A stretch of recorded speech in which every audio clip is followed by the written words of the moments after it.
Fish on. Oh, that's a big fish too, Jeff.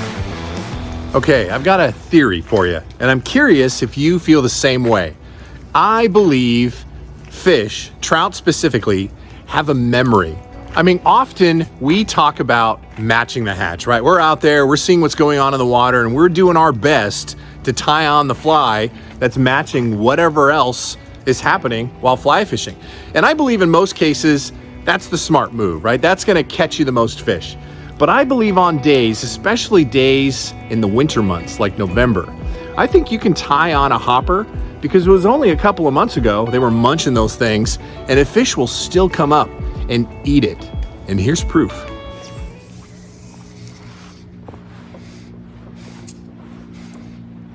Oh, there we go, fish on. Oh, that's a big fish too, Jeff. 2 inches of water. On the hopper. Unbelievable. Chernobyl hopper.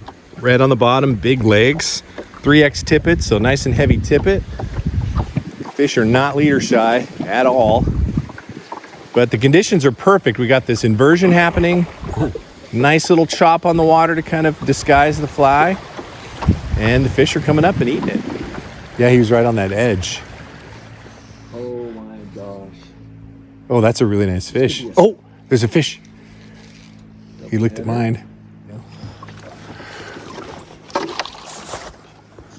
That's really nice. How to do that, actually. That'd be a good video, too.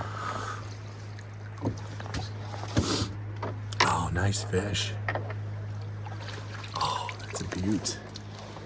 On the hopper. Does it get any better than that?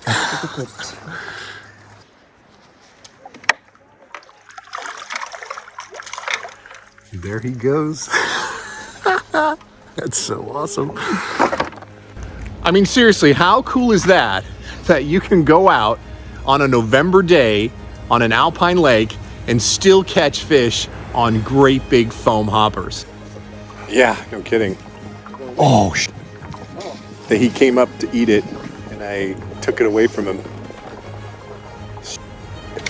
There we go. He came back twice. Oh my God. And that is why we fish hoppers in late November. How crazy is that? So the next time you're out there fishing, especially in the wintertime, tie on a hopper. I think you might be surprised on what might come up and eat it. So it works, and it's so much fun when it does. All right, well, I appreciate you taking the time to watch this video. Thank you. And hey, if you want to watch a playlist that's packed full of great information when it comes to fly fishing, if you're new, right, or just looking for tips that maybe you haven't thought of, check out this playlist right here. I think you'll find some great content on this playlist, and I appreciate it. Thank you. All right, until the next time, fish on.